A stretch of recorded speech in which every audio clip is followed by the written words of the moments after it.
Российские специалисты оказывают содействие сирийским властям в восстановлении гражданской инфраструктуры в Восточной Гуте и Восточном Каламуне, недавно освобожденных от бандформирований. В указанных районах осуществляется разминирование местности, восстанавливаются социально значимые объекты, возобновлены электроснабжение и подача воды.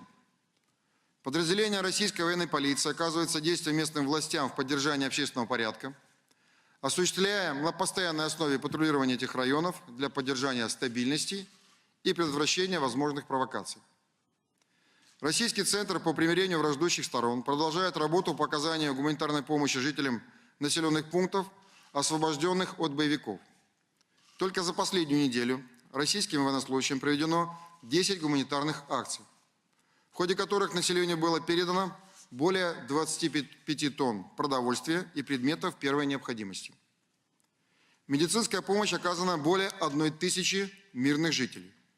Вместе с тем, потребность жителей освобожденных территорий гуманитарной помощи превышает текущие объемы поставок со стороны Организации Объединенных Наций и России.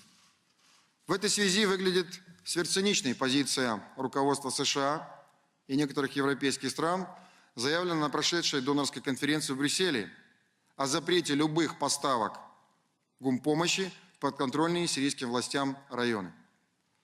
Хочу особо подчеркнуть, что сегодня в районах, подконтрольных сирийским властям, проживает почти 90% всего населения Сирии.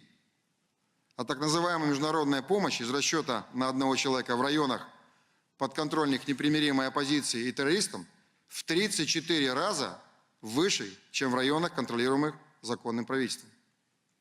Уже по этим показателям должно быть понятно, что все заявления, которые слышатся из Вашингтона, Лондона и других европейских столиц о якобы стремлении помочь сирийцам, пострадавшим от военных действий, не более чем пустословие. Особо острой сохраняется гуманитарная ситуация в подконтрольных США районах, ранее освобожденных от боевиков ИГИЛ. Речь прежде всего о лагере беженцев Рукбан в оккупированном американскими войсками сирийском районе Эт-Танф, а также бывшей столице ИГИЛ город Раки. Несмотря на сделанные ранее обнадеживающие заявления, представители США продолжают блокировать любые поставки гуманитарной помощи в лагерь беженцев Рукбан, где нуждается в помощи около 50 тысяч сирийцев, большинство которых составляют женщины, старики и дети. Региональное командование армии США отказывается гарантировать безопасность захода гуманитарных колонн Организации Объединенных Наций и Международного Красного Креста в населенные пункты Танф, настаивая на передаче всех продуктов, воды и предметов первой необходимости только подконтрольным американцам бандам боевиков.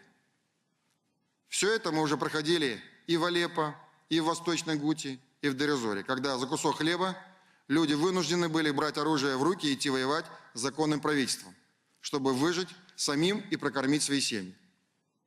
Хочу напомнить, что после освобождения этих городов от террористов в них были обнаружены огромные запасы продовольствия, медикаментов и других гуманитарных товаров, находившихся на складах боевиков.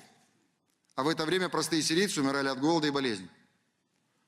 Обо всем этом рассказывают сотни сирийцев, в том числе и в интервью зарубежным средствам массовой информации. Не это ли является преступлением против человечности? Не менее тяжелая гуманитарная ситуация сохраняется в сирийской Раке, превратившейся после ковровых бомбардировок международной коалиции в город-призрак.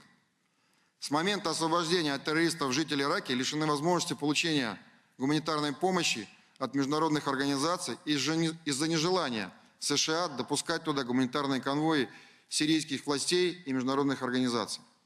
При этом от самих США и их союзников по коалиции никакой помощи жителям города Раки не оказывается. На этом фоне сирийские власти совместно с Российским центром примирения продолжают работать над созданием условий для возвращения граждан в места прежнего проживания. Так, в Восточной Гуте в свои дома вернулось уже более 63 800 человек. В Восточном Каламуне 5219 бывших членов бандформирования сложили оружие и были амнистированы. Из зоны деэскалации Идлиб через гуманитарный коридор в районе населенных пунктов Абу-Духар и Тель-Султан в провинции Алеппо вернулось 9508 человек. В провинции Дейр-эз-Зор, в населенные пункты на восточном берегу Ефрата с 4 декабря 2017 года вернулось 46 747 человек. Только за последнюю неделю в свои дома возвратилось более 2700 мирных жителей. В сирийском городе Дума завершила работу группа экспертов Организации по запрещению химического оружия, проверявшая информацию о якобы совершенной 7 апреля правительственными войсками химической атаке.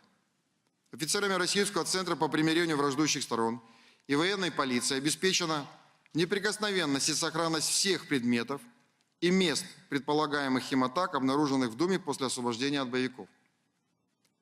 Инспекторам был предоставлен полный и беспрепятственный доступ во все интересовавшие их районы, здания и помещения, где они работали столько времени, сколько им было необходимо.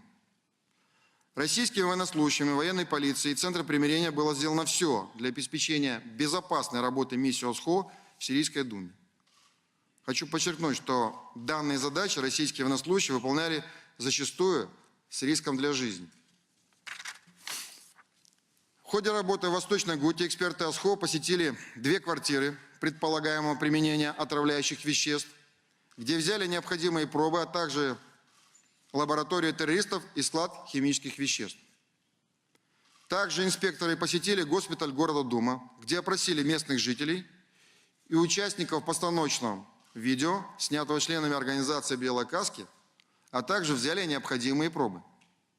Напомню также, что 26 апреля российская сторона организовала доставку участников и свидетелей съемок этого постановочного видео в штаб-квартиру ОСХО в Гаагу, где в ходе брифинга представители стран-членов организации смогли лично задать им интересующие их вопросы. В рамках данного мероприятия представителями Минобороны России были приведены неопровержимые факты, указывающие на постановочный характер всех так называемых доказательств, распространяемых белыми касками.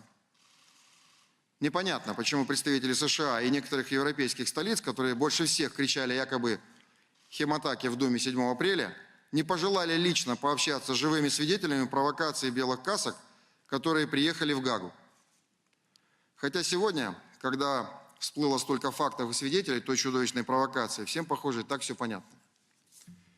Не поэтому ли появилась информация о прекращении финансирования белокасников со стороны США?